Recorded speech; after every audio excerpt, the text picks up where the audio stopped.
আমার প্রিয় নবম শ্রেণীর শিক্ষার্থীরা, আগ্রাবাদ বালিকা বিদ্যালয় কর্তৃক আয়োজিত অনলাইন ক্লাসে সবাইকে শুভেচ্ছা জানাচ্ছি। আশা করছি তোমরা সবাই ভালো আছো, সুস্থ আছো এবং নিরাপদেই আছো। আজকে আমাদের পাঠ বাংলা। আমরা আজকে বাংলা দ্বিতীয় পত্র ব্যাকরণ অংশ নিয়ে আলোচনা করব। আজকে আমাদের পাঠ পরিচ্ছেদ 17 শব্দের শ্রেণী বিভাগ। তাহলে আমার প্রিয় শিক্ষার্থীরা, আসো আজকে আমরা আমাদের পাঠ শুরু করি। শব্দের শ্রেণী বিভাগ। আজকের পাঠ থেকে আমরা কি জানতে পারবো, অর্থাৎ আজকে আমাদের পাঠের শিকন ফল কি। আজকের পাঠ থেকে আমরা শব্দ বাংলা শব্দ ভাণ্ডারকে যে বিভিন্ন বিবেচনায় যে কয়েকটি ভাগে ভাগ করা যায় সেটা সম্পর্কে জানব। উৎস অনুসারে শব্দের শ্রেণী বিভাগ, গঠন অনুসারে শব্দের শ্রেণী বিভাগ এবং পদ অনুসারে শব্দের শ্রেণী বিভাগ সম্পর্কে আজকে আমরা জানতে পারবো, বলতে পারবো এবং এই সম্পর্কে পরীক্ষায় আমরা সঠিক উত্তরটি দিতে পারবো। তাহলে আসো আজকে আমরা আমাদের পাঠ শুরু করি। শব্দের শ্রেণী বিভাগ। শব্দ কাকে বলে সেটা তো আমরা আগের ক্লাসে আলোচনা করেছি। কয়েকটি অর্থপূর্ণ শব্দ আছে যেগুলো দিয়ে আবার বাক্য তৈরি হয়। তাহলে এক বা একাধিক ধ্বনি মিলে তৈরি হয় শব্দ, আর কয়েকটি শব্দ মিলে তৈরি হয় একটি বাক্য। সেটা আমরা পূর্বের ক্লাসগুলোতেও আলোচনা করেছি। এখন আজকে আমরা আলোচনা করব শব্দ কিভাবে আমাদের এই শব্দ ভাণ্ডার তৈরি হয়েছে, অর্থাৎ শব্দের সম্পদের কথাই আমরা আজকে জানব। বাংলা ভাষার গোড়াপত্তনের যুগে এ সময়ে, অর্থাৎ যখন থেকে বাংলা ভাষার শব্দ তৈরি হচ্ছে ওই সময় কিন্তু বাংলার শব্দ সংখ্যা ছিল খুবই কম। বিভিন্ন কারণে বাংলা ভাষা তখন বিভিন্নভাবে যখন বিভিন্ন জাতিগোষ্ঠী বাংলায় প্রবেশ করে, এভাবেই কিন্তু বাংলা শব্দ সম্ভার বাড়তে থাকে, শব্দের পরিমাণ বাড়তে থাকে। তুর্কি আমলে যখন তুর্কিরা যখন আমাদের দেশে আসে, অর্থাৎ দেশ শাসন করার জন্য আসে, কিংবা যখন ধর্ম প্রচারের ক্ষেত্রে বিভিন্ন দেশ থেকে, আরব দেশ থেকে বা বিভিন্ন দেশ থেকে যখন বিভিন্ন পীর দরবেশ, বিভিন্ন শাসকবৃন্দ যখন এখানে শাসন করতে আসে, তখন থেকে কিন্তু বাংলায় শব্দ সংখ্যা বাড়তে থাকে। এই সময় আরবি ফার্সি শব্দের ব্যবহার প্রচুর পরিমাণে বেড়ে যায়। এছাড়া যখন ইংরেজরা আমাদের দেশ শাসন করতে আসে, তখন কিন্তু তারা শাসনের দেশে রাজত্ব করার সাথে সাথে ওই সময়ে বা ওদের যে সাহিত্য বা সংস্কৃতির যে শব্দ সম্ভার তা আমাদের দেশে আমাদের বাংলা ভাষার সাথে একসাথে মিলিত হয়ে তখন শব্দর সংখ্যা বাড়তে থাকে। এছাড়া ধর্মীয় কারণে, রাজনৈতিক কারণে, সাংস্কৃতিক কারণে বিভিন্ন জাতিগোষ্ঠীরা আমাদের দেশে আসে। এইভাবেই আমাদের বাংলা ভাষার শব্দ সম্ভার দিন দিন বেড়েই চলে, এখনও বাড়ছে। যত দিন যাবে ততই আরও বাড়বে, শব্দ সংখ্যা বাড়বে। এভাবেই বাংলায় শব্দের ভাণ্ডার আস্তে আস্তে বৃদ্ধি পেতে থাকে। এখন আমরা আলোচনা করব এই যে শব্দগুলো, এই শব্দগুলো কিভাবে আমাদের বাংলা ভাষায় এসেছে। তাহলে বাংলা ভাষার শব্দের বিবেচনায় বা আমরা বাংলা ভাষার শব্দ সম্ভারকে 3 ভাগে ভাগ করতে পারি। একটা হচ্ছে উৎস অনুসারে, একটা হচ্ছে গঠন অনুসারে, আর একটা হচ্ছে পদ অনুসারে। প্রথমে আমরা আলোচনা করব উৎস অনুসারে শব্দের শ্রেণী বিভাগ নিয়ে। উৎস অনুসারে শব্দের শ্রেণী বিভাগকে 4 ভাগে ভাগ করা যায়। একটা হচ্ছে তৎসম শব্দ, একটা তদ্ভব শব্দ, একটা দেশি শব্দ, আর একটা হচ্ছে বিদেশি শব্দ। তাহলে তৎসম শব্দ মানে কি? তৎসম শব্দ বলতে গেলে আমরা প্রথমে একটু পিছন দিকে যাই, অর্থাৎ ইন্দো ইউরোপীয় জাতিগোষ্ঠীর একটা শাখা ছিল, আর্য শাখা। এই আর্যরা যখন আমাদের ভারতবর্ষে প্রবেশ করে, অর্থাৎ এশিয়ার মধ্যে আসে বা ভারতবর্ষে আসে, তখন তারা একটা সাহিত্য নিয়ে আসে, সেটা হচ্ছে বৈদিক সাহিত্য। অর্থাৎ তাদের বেদের ভাষাটা ছিল বৈদিক ভাষা। সেই ভাষাটা কি হলো, পরবর্তীতে সংস্কৃত ভাষায় রূপে এর একটা পরিশীলিত রূপ হয়ে গেল, যে সংস্কৃত ভাষা। পরে বৈদিক আর সংস্কৃত মিলে হয়ে গেছে প্রাচীন ভারতীয় আর্য ভাষা। প্রাচীন ভারতীয় আর্য ভাষার থেকে আগত যেসব আর্য ভাষার যে বিবর্তিত রূপটা বাংলা ভাষায় তৎসম, অর্থাৎ তৎসম শব্দের তৎসম শব্দ বলবো, আমরা সংস্কৃত শব্দ বলবো। সংস্কৃত শব্দের সাথে অনুরূপভাবে মিলেই যে শব্দটা আমাদের বাংলা ভাষায় ব্যবহৃত হচ্ছে সেগুলো হচ্ছে তৎসম শব্দ। তাহলে তৎসম শব্দ হচ্ছে কি, প্রাচীন ভারতীয় আর্য ভাষা থেকে বিবর্তিত যেসব শব্দ বাংলা শব্দের লিখিত চেহারা সংস্কৃত শব্দের অনুরূপ তাকে বলা হচ্ছে তৎসম শব্দ। তাহলে এখানে আমরা একটু বুঝতে পারছি যে প্রাচীন ভারতীয় আর্য ভাষার যে শব্দগুলো এসেছে এবং সেগুলো যদি তৎসম শব্দের মতোই, তৎসম মানে হচ্ছে সংস্কৃত শব্দের মতোই সেগুলোকে বলা হচ্ছে তৎসম শব্দ। যেমন এখানে আমরা পাচ্ছি পৃথিবী, আকাশ, গ্রহ, নক্ষত্র, বৃক্ষ, এই শব্দগুলো হচ্ছে কি শব্দ? এগুলো হচ্ছে তৎসম শব্দ।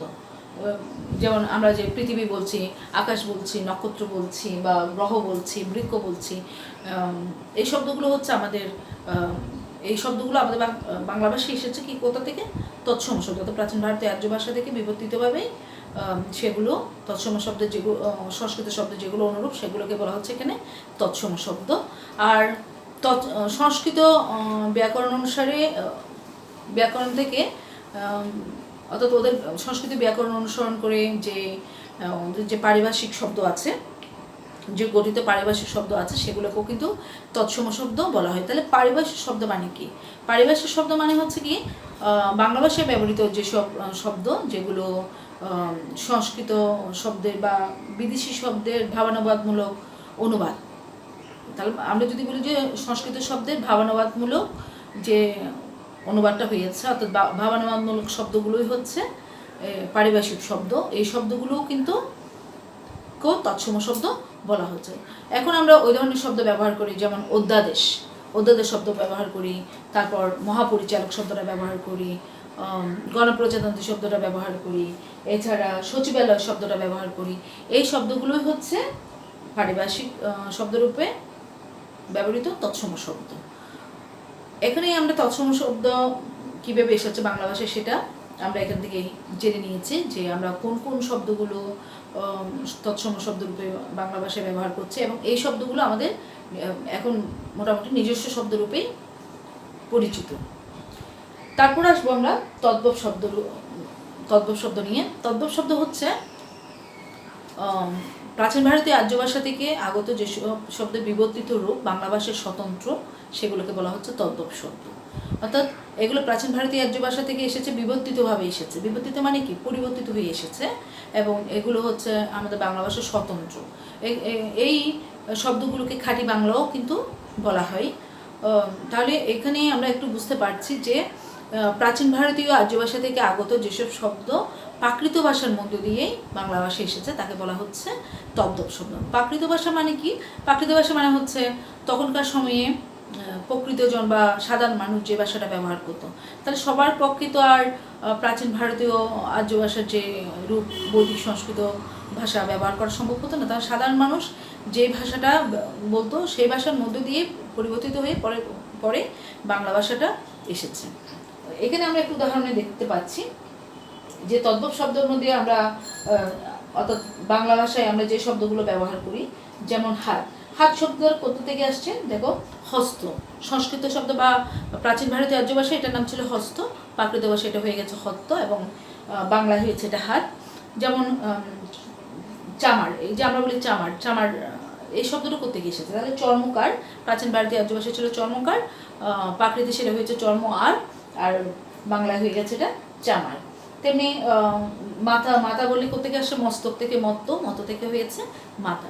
তেমনি পা শব্দটা কোথা থেকে এসেছে? প্রাচীন ভারতীয় আর্য ভাষায় এটা শব্দ ছিল পাদ থেকে হয়ে গেছে এটা পা। নাক শব্দটা এসেছে নাসিকা, এটা তো আমরা সবাই জানি, নাসিকা থেকে এসেছে নাক। কর্ণ থেকে এসেছে কান। হাতি শব্দটা এসেছে কোথা থেকে? হস্তি থেকে, তাই না? এরপরে আসছে ঘোড়া শব্দটা এসেছে কোথা থেকে? ঘটক থেকে এসেছে ঘোড়া। তারপর সাপ শব্দটা এসেছে সর্প থেকে। পাখি শব্দটা এসেছে পক্ষী থেকে। কুমির শব্দটা আসছে কোথা থেকে? কুম্ভীর থেকে এসেছে কুমির। এখানে আমরা বুঝতে পারছি প্রাচীন ভারতীয় আর্য ভাষা থেকে প্রাকৃত ভাষার মধ্য দিয়েই বিবর্তিত রূপেই বাংলা ভাষা এসেছে। আবার সব শব্দ যে প্রাকৃত ভাষার মধ্য দিয়ে এসেছে তাও কিন্তু নয়, অনেকটা প্রাচীন ভারতীয় আর্য ভাষা থেকে পরিবর্তিত হয়েই ওটা বাংলায় ব্যবহৃত হয়ে আসছে। এভাবেই কিন্তু তদ্ভব শব্দগুলো তৈরি হচ্ছে, এবং তদ্ভব শব্দগুলো হচ্ছে খাঁটি বাংলা শব্দ। এরপরে আমরা আসবো দেশি শব্দ নিয়ে। দেশি শব্দ কোনগুলো? দেশি শব্দ হচ্ছে আমাদের যে প্রাচীন আদিম জনগোষ্ঠী ছিল, কোল জাতি, দ্রাবিড় জাতি, মুন্ডা জাতি বলতে পারি, এই ধরনের এই বিভিন্ন জাতিগোষ্ঠী তখনকার সময়ে যে ভাষাগুলো ব্যবহার করতো, যে ভাষাটা ব্যবহার করতো, তাদের অনেক শব্দ আমাদের বাংলা ভাষায় রয়ে গেছে, সেগুলোকে বলা হচ্ছে দেশি শব্দ। তাহলে আমরা কী কী দেশি শব্দ ব্যবহার করি? যেমন আমরা কুড়ি শব্দটা ব্যবহার, কুড়ি মানে হচ্ছে 20, ওই যে 20, ওটাকে বলা হয় কুড়ি। তারপর প্যাট শব্দটা বলি, চুলা বলি, কুলা বলি, ঢেকি বলি, ডাব বলি, তারপর আছে টোপর বলি, চোঙা বলি, তারপর ডাগর বলি। ডাগর, জসীমউদ্দিনের কবিতায় কিন্তু এই ধরনের শব্দগুলো একটু বেশি ব্যবহৃত হয়। ডাগর, এই এই শব্দগুলো হচ্ছে আমাদের দেশি শব্দ। এরপর আসবো আমরা বিদেশি শব্দ নিয়ে। বিদেশি শব্দ হচ্ছে যেমন একটু আগে বলেছিলাম, রাজনৈতিক কারণে, সাংস্কৃতিক কারণে, ধর্মীয় কারণে বিভিন্ন জাতিগোষ্ঠী আমাদের বাংলাদেশে প্রবেশ করেছে, এবং তাদের যে শব্দগুলো আমাদের, ওরা যখন আমাদের সাথে মিশছে, মিলেমিশে থাকছে, তখন তাদের ভাষা সংস্কৃতির অনেক অংশ আমাদের বাংলা ভাষায় প্রবেশ করেছে। এই ওখান থেকে আমাদের মোটামুটি বিদেশি শব্দগুলো আমরা আমাদের মতো করেই আমরা ব্যবহার করছি। আমরা কিন্তু যখন কথা বলি তখন কিন্তু ভুলে যাই যে এগুলো বিদেশি শব্দ। তাহলে আসো আমরা একটু বিদেশি শব্দের একটা চার্টটা একটু দেখি নিই। এখানে আমি একটু চার্ট করেছি, এই চার্টটাতে আমরা বিদেশি শব্দগুলো দেখতে পাবো। যেমন এখানে আছে যে ঐতিহাসিক কারণে বিভিন্ন দেশের সঙ্গে বাংলাদেশের আন্তঃসম্পর্ক তৈরি হওয়ায় সেসব দেশের বহু শব্দ বাংলা ভাষায় স্থান করে নিয়েছে। তাহলে কি ঐতিহাসিক কারণে, অর্থাৎ অনেক প্রাচীন কাল থেকে, যে একটু আগে বলেছিলাম যে তুর্কিরা এসেছে, তারপরে ইংরেজরা এসেছে, ওলন্দাজরা এসেছে, ফরাসিরা এসেছে, এইভাবে বিভিন্ন যে জাতিগোষ্ঠী আমাদের দেশে এসেছে, তাদের আসার কারণে তাদের সাথে আমাদের একটা আন্তঃসম্পর্ক তৈরি হয়ে গেছে, এবং এভাবে বহু শব্দ বাংলা ভাষায় স্থান করে নিয়েছে। এই শব্দগুলোকে বলা হচ্ছে বিদেশি শব্দ। এই বিদেশি শব্দের মধ্যে আছে আরবি শব্দ, ফার্সি শব্দ। আরবি ফার্সি শব্দ ব্যবহার প্রচুর, ইংরেজি শব্দ এর ব্যবহার প্রচুর, তারপর পর্তুগিজ শব্দ, ফরাসি শব্দ, ওলন্দাজ শব্দ, তুর্কি শব্দ, তারপর আছে হিন্দি শব্দ। এভাবেই কিন্তু আমাদের বাংলা ভাষা কিন্তু এভাবেই শব্দ সম্ভার কিন্তু এভাবেই বেড়ে গেছে। তাহলে আরবি শব্দ আমরা কী কী ব্যবহার করি, কী কী শব্দগুলো আমরা আরবিতে আছে এগুলো আমরা বাংলায় বলছি। যেমন আল্লাহ, তারপর হারাম, হালাল, নগদ, হজ, জাকাত, ঈদ, উকিল, তারপর আছে কলম, নগদ আছে, বাকি আছে, আদালত আছে। এই শব্দগুলো হচ্ছে কি আরবি শব্দ। এগুলো আমরা বাংলা ভাষায় আমাদের মতো করে আমরা ব্যবহার করছি। তারপর আছে ফার্সি শব্দ। ফার্সি শব্দ আছে কি খোদা, দোজক, নামাজ, রোজা, চশমা, তারিখ, তারপর আছে তোষক, দোকান, কারখানা, আমদানি। এগুলো হচ্ছে কি শব্দ? ফার্সি শব্দ। আমাদের প্রশ্ন আসতে পারে যে দোকান, এটা কি জাতীয় শব্দ, এটা কোথা থেকে বাংলা ভাষায় এসেছে? তাহলে আমরা বলতে পারবো এটা ফার্সি ভাষা থেকে বাংলা ভাষায় এসেছে। তারপর ইংরেজি শব্দ তো আমরা হরহামেশাই ব্যবহার করছি। আমরা কথা বলতে বলতে ভুলে যাই যে কোনটা ইংরেজি শব্দ আর কোনটা বাংলা শব্দ। যেমন chair, table, college, school college বলছি, তারপর বলছি কি পেন্সিল বলছি, ব্যাগ বলছি, ক্রিকেট বলছি, ফুটবল বলছি, বাক্স, বোতল। এই শব্দগুলো হচ্ছে কি শব্দ? ইংরেজি শব্দ। তাহলে এই শব্দগুলো আমাদের নিজস্ব শব্দরূপে এখন আমরা ব্যবহার করি। তারপর আছে পর্তুগিজ শব্দ। পর্তুগিজরা যখন আমাদের দেশে আসে, তারা তাদের শব্দ ভাণ্ডারও তাদের সাথে নিয়ে আসে, এবং এই শব্দগুলো আমাদের এখন আমরা ব্যবহার করছি। এর মাধ্যমে আমাদের শব্দ সম্ভার বেড়ে গেছে। যেমন আনারস বলছি, আলপিন, আলমারি, গির্জা, গুদাম, তারপর চাবি, পাউরুটি, পাদ্রি, বালতি। এই শব্দগুলো হচ্ছে পর্তুগিজ শব্দ। আর ফরাসি শব্দ হচ্ছে কুপন, ডিপো, রেস্তোরাঁ। আমরা যে রেস্তোরাঁ বলি রেস্টুরেন্ট, রেস্তোরাঁ, তারপর কাত্তুস, আতেল। এই শব্দগুলো হচ্ছে ফরাসি শব্দ। এরপর আছে ওলন্দাজ শব্দ, হরতন, স্কাপন, রুইতন, টেক্কা, তুরুক। এগুলো হচ্ছে কোন শব্দ? ওলন্দাজ শব্দ। তারপর আছে তুর্কি শব্দ, চাকর, চাকু, তোপ, দারোগা। এগুলো হচ্ছে তুর্কি শব্দ। হিন্দি শব্দ আছে কি ধোলাই, লাগাতার, সমঝোতা, হালুয়া। এই শব্দগুলো হচ্ছে হিন্দি শব্দ। এছাড়া চীনা শব্দ আমরা ব্যবহার করি, যেমন চা, চিনি, এগুলো শব্দ ব্যবহার করি। জাপানি শব্দ ব্যবহার করি কি রিক্সা, হারিকিরি। এগুলো হচ্ছে জাপানি শব্দ। তাহলে এভাবেই আমরা উৎস অনুসারে যে শব্দের শ্রেণীবিভাগ আছে সেখানে আমরা দেখতে দেখতে পেয়েছি যে উৎস অনুসারে শব্দকে 4 ভাগে ভাগ করা যায়। একটা হচ্ছে তৎসম শব্দ, আর একটা তদ্ভব শব্দ, একটা দেশি শব্দ, আর একটা বিদেশি শব্দ। তাহলে এই চার্টের মাধ্যমে আমরা বিদেশি শব্দগুলো কী কী সেটাও দেখে নিয়েছি। এখন আসো আমরা গঠন অনুসারে শব্দ শ্রেণী বিভাগটা একটু দেখে নিই। আমার প্রিয় শিক্ষার্থীরা, এখন আমরা গঠন বিবেচনা শব্দ শ্রেণী বিভাগ সম্পর্কে জানবো। গঠন বিবেচনার শব্দকে 2 ভাগে ভাগ করা যায়। একটা হচ্ছে মৌলিক শব্দ, আর একটা হচ্ছে সাধিত শব্দ। তাহলে মৌলিক শব্দ কি? মৌলিক শব্দ হচ্ছে কি, যে শব্দকে বিশ্লেষণ করা যায় না, বা বিশ্লেষণ করলেও এর মধ্যে যদি কোনো অর্থবোধক অর্থপূর্ণ কোনো অর্থ যদি না থাকে, তাকে বলা হচ্ছে মৌলিক শব্দ। যেমন আমরা বলতে পারি মা, কিংবা গোলাপ, তারপর বলতে পারি ফুল, বলতে পারি পাতা, বলতে পারি ফুল, বলতে পারি গাছ, বলতে পারি পাখি, বলতে পারি। এগুলো হচ্ছে মৌলিক শব্দ, কারণ এগুলোকে বিশ্লেষণ করা যায় না। বা বিশ্লেষণ করা, যেমন গোলাপকে যদি আমি বিশ্লেষণ করি গো যোগ লাভ, তাহলে এখানে কিন্তু কোনো অর্থ, কিন্তু কোনো নির্দিষ্ট কোনো অর্থ এখানে খুঁজে পাওয়া যাবে না। সে কারণে এটাকে বলা হচ্ছে কি মৌলিক শব্দ। তাহলে যেটাকে, যে শব্দকে বিশ্লেষণ করা যায় না তাকে বলা হচ্ছে মৌলিক শব্দ। এখন আসবো আমরা সাধিত শব্দ সম্পর্কে। তাহলে সাধিত শব্দ কি? সাধিত শব্দ হচ্ছে যে শব্দকে বিশ্লেষণ করলে এক বা একাধিক অর্থপূর্ণ শব্দ পাওয়া যায়, তাকে বলা হচ্ছে সাধিত শব্দ। এই সাধিত শব্দগুলো সাধারণত প্রত্যয় যোগে, উপসর্গ যোগে, সমাস যোগে গঠিত হয়। এছাড়া দ্বিত্ব শব্দের মধ্যেও কিন্তু এই সাধিত শব্দগুলো গঠিত হয়। এখন আমরা জেনে নিব যে উপসর্গ যোগে, প্রত্যয় যোগে এবং সমাস যোগে কীভাবে সাধিত শব্দগুলো গঠিত হয়। যেমন উপসর্গ তো আমরা আগেই পড়ছি। উপসর্গ মানে কি, যে অব্যয়বাচক শব্দাংশ যেগুলো ধাতব শব্দের পূর্ববর্ষে নতুন শব্দ তৈরি করে, তাকে বলা হচ্ছে উপসর্গ। তাহলে উপসর্গ যোগে কীভাবে শব্দ গঠিত হয়? যেমন কাজ শব্দের আগে যদি আমি উপসর্গটা যোগ করি তাহলে হয়ে যাবে সেটা কি, অকাজ। তেমনি সংস্কৃতি শব্দের আগে যদি অপযোগ করি তাহলে কি হয়ে যাবে, এটা অপসংস্কৃতি। যেমন অপযোগ সংস্কৃতি কি হয়ে যাবে, অপসংস্কৃতি। পরাযোগ জয় হয়ে যাবে কি, পরাজয়।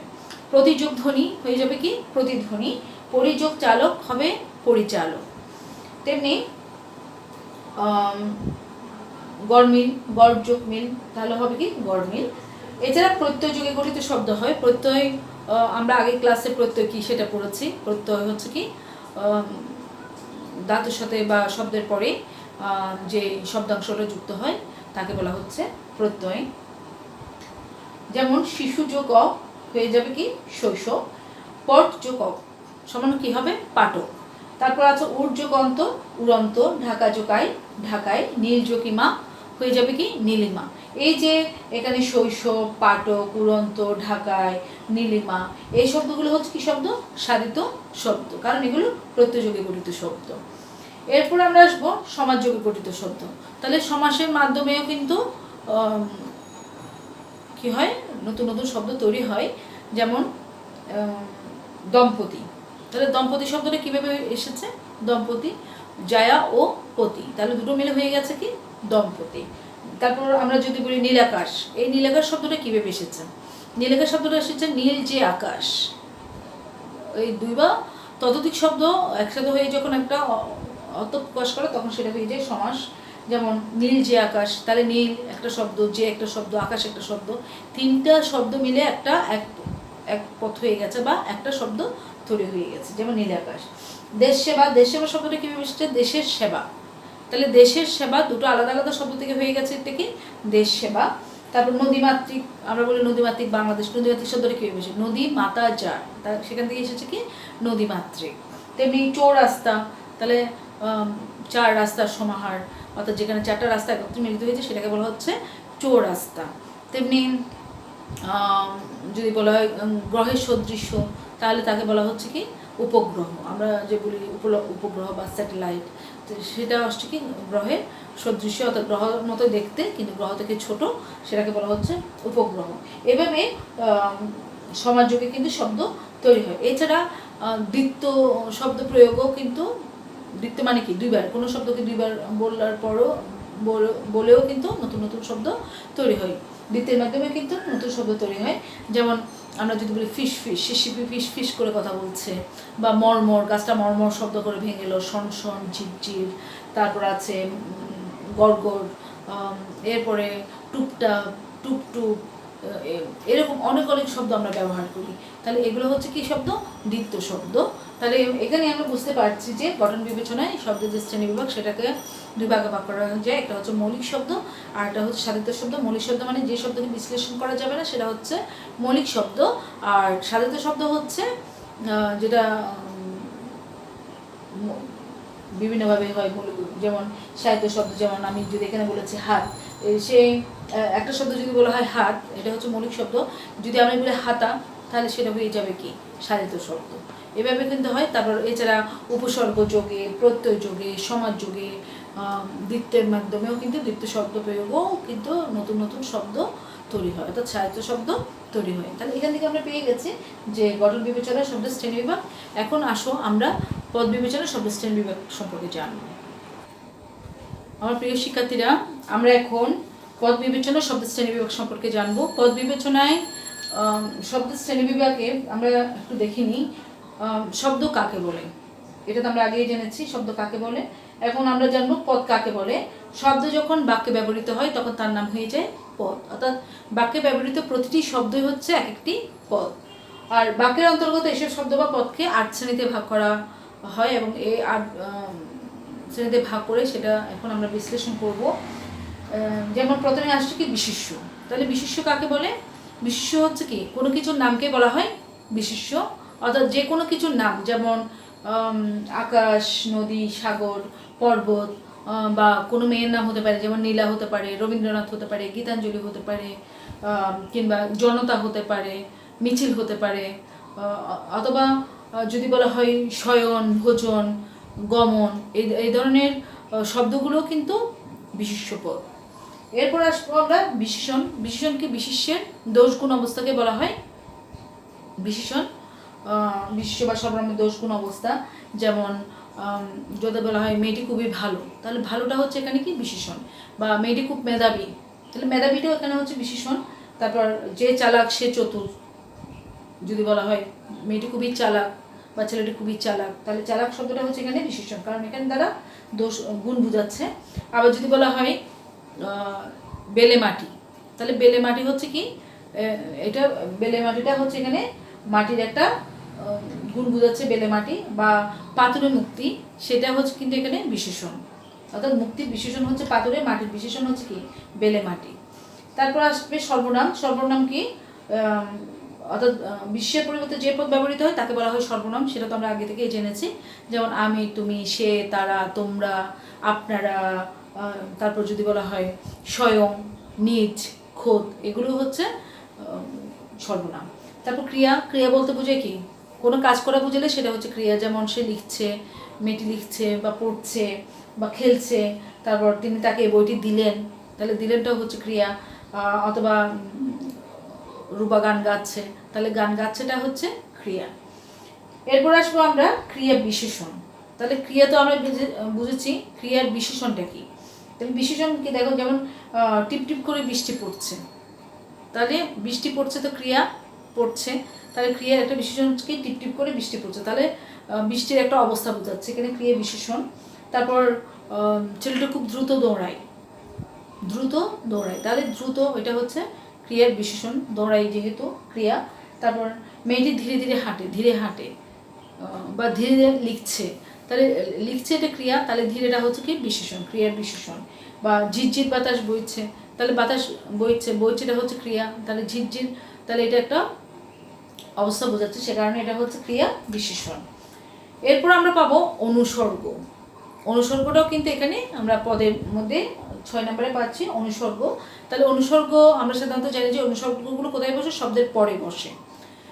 আর এগুলো হচ্ছে স্বাধীন অর্থ আছে, অনুসর্গের স্বাধীন কিন্তু অর্থ আছে। যেমন ছাড়া, পর্যন্ত, অপেক্ষা, দিয়ে, দ্বারা, বিনা, এছাড়া ব্যতীত হতে পারে, সম্মুখে হতে পারে, সামনে হতে পারে, হতে পারে, এগুলো হচ্ছে অনুসর্গ। এছাড়া আরেকটা পাবো যোজক। 7 নম্বরে আমরা পাচ্ছি কি? যোজক। তাহলে যোজক কি? যোজক মানে হচ্ছে কি? একটার সাথে আরেকটা যুক্ত করা।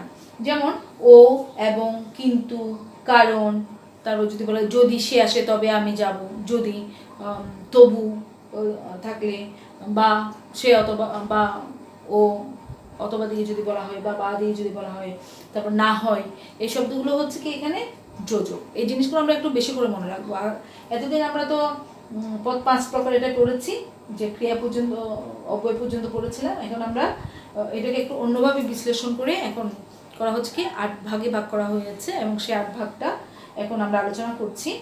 তারপর আসবে 8 নম্বরে আসবে কি আবেগ, আবেগসূচক শব্দ, অর্থাৎ যে শব্দগুলো আমরা বাক্যের মধ্যে ব্যবহার করে এবং বাক্যের সৌন্দর্য বর্ধন করে, আবার এই শব্দগুলোর মধ্যে দিয়ে বা এই পদগুলোর মধ্যে দিয়ে বাক্যের অর্থটাকে একটু অন্যভাবে প্রকাশ করে। যেমন সাবাস, যদি কারো ভালো কিছু হয় তখন আমরা বলি সাবাস, এগিয়ে যাও, তাহলে সে আর একটু কিছু হয় কি, তার প্রশংসা করা হচ্ছে, সে আর একটু উচ্ছ্বসিত হয়, আনন্দিত হয়। তারপর আছে বাহ, খুব সুন্দর দৃশ্য, বাহ, তাহলে এভাবে কিন্তু আমরা নিজের মনের অনুভূতিটা প্রকাশ করি। তারপর আছে ছিছি, এই কাজটা তুমি করেছো, অর্থাৎ লজ্জাজনক কোনো কাজ, খারাপ কাজ, তাহলে ছিছি দ্বারা আমরা প্রকাশ করছি। বা হায় হায়, এই ঘটনাটা কীভাবে ঘটলো, হায় হায়, তাহলে এই শব্দগুলো, বা বলতে পারি উফ হতে পারে। তারপর যত, তত, অর্থাৎ যত, যদি এই কাজটা করো তবে, যদি তুমি আসো তবে আমি যাব। কিংবা যদি বলা হয় যত দেবে তত বাড়বে, তাহলে যত, তত, এই শব্দগুলো হচ্ছে এখানে আবেগসূচক শব্দ। তাহলে এইখানেই আমরা পেয়ে গেছি যে পদ বিবেচনার শব্দ শ্রেণীবিভাগে যে পদ ভাগে ভাগ করা যায়, যেটা হচ্ছে কি বিশেষ্য, বিশেষণ, সর্বনাম, ক্রিয়া, ক্রিয়া বিশেষণ, অনুসর্গ, যোজক আর আবেগ। তাহলে আমার প্রিয় শিক্ষার্থীরা, আমরা এখানে মোটামুটি পদ বিবেচনার শব্দ শ্রেণী বিভাগ, গঠন অনুসারে গঠন বিবেচনার শব্দ শ্রেণী বিভাগ, উৎস বিবেচনার শব্দ শ্রেণী বিভাগ আমরা পেয়ে গেছি, শব্দ শ্রেণী বিভাগ। আর এখান থেকে আমরা মোটামুটি আজকের ক্লাসে পাঠটা খুব ভালোভাবে নিশ্চয়ই বুঝতে পেরেছি। এখন আসো আমরা একটু মূল্যায়নে চলে যাই, তাহলে মূল্যায়ন থেকে আমরা দেখতে পাবো আমরা কতটুকু শিখতে পেরেছি। আমার প্রিয় শিক্ষার্থীরা, আমরা এখন মূল্যায়ন নিয়ে আলোচনা করব। আসো তাহলে আমরা প্রশ্ন উত্তরগুলো দিতে পারি কিনা দেখি। আমাদের মূল্যায়নের প্রথম প্রশ্ন, উৎস বিবেচনায় শব্দকে কয় ভাগে ভাগ করা যায়? উৎস অনুসারে বলো, তাহলে কয় ভাগে ভাগ করা যায়? উৎস বিবেচনায় শব্দকে 4 ভাগে ভাগ করা যায়, তাই না? তৎসম শব্দ, তদ্ভব শব্দ, দেশি শব্দ আর বিদেশি শব্দ। এরপরের প্রশ্ন, গণপ্রজাতন্ত্রী কি জাত শব্দ? তাহলে গণপ্রজাতন্ত্রী এই শব্দটা কোথা থেকে এসেছে? এটা তৎসম শব্দ এবং এটা পারিভাষিক অর্থে তৎসম শব্দ, তাই না? নামাজ শব্দটি কোন ভাষা থেকে আগত শব্দ? নামাজ, তাহলে বলো কোন ভাষা থেকে আসছে এটা? এটা ফার্সি ভাষা থেকে আগত শব্দ। পরিচালক কি যোগে গঠিত শব্দ? পরিচালক শব্দটা কিভাবে গঠিত হয়? এটা কি উপসর্গ যোগে, নাকি প্রত্যয় যোগে, নাকি সমাস যোগে, নাকি দ্বিতীয় শব্দ যোগে? তাহলে আমরা কি বলবো এখানে পরিচালক শব্দটা? এটা হচ্ছে উপসর্গ যোগে, কারণ এটাকে ভাঙালে কি পাবো? পরিযোগ চালক, পরি উপসর্গ যোগে এটা এই শব্দটা গঠিত হয়েছে। তারপরে প্রশ্ন আসছে, পর্যন্ত শব্দটি কোন পদে ব্যবহৃত হয়? তাহলে কোন পদ কয় প্রকার? আমরা তো পেয়েছি পদ 8 প্রকার, বিশেষ্য, বিশেষণ, সর্বনাম, ক্রিয়া, ক্রিয়া বিশেষণ, অনুসর্গ, যোজক, আর একটা হচ্ছে আবেগ। তাহলে পর্যন্ত শব্দটি কোন পদে ব্যবহৃত হয়? তাহলে পর্যন্ত শব্দটা কোথায়? অনুসর্গ পদে ব্যবহৃত হয়। তাহলে আমার প্রিয় শিক্ষার্থীরা, আমরা এখানে মূল্যায়ন শেষ করেছি। এখন আমরা বাড়ি কাজে চলে যাব। বাড়ি কাজে আমরা কি করব? এই শব্দের শ্রেণীবিভাগ এই চ্যাপ্টারটা থেকে আমরা 25টি জ্ঞানমূলক প্রশ্নের উত্তর তৈরি করব, এবং এগুলো খাতায় আমরা কি করব? নোট করে রাখবো। যখন আমাদের ক্লাস হবে তখন আমরা এই বাড়ির কাজগুলো তোমাদের কাছ থেকে দেখে নেব। আর আজকের ক্লাস আমি এখানে শেষ করছি, আর সামনের ক্লাস দেখার শুভেচ্ছা জানিয়ে আজকের ক্লাস এখানে সমাপ্তি ঘোষণা করছি। ধন্যবাদ সবাইকে।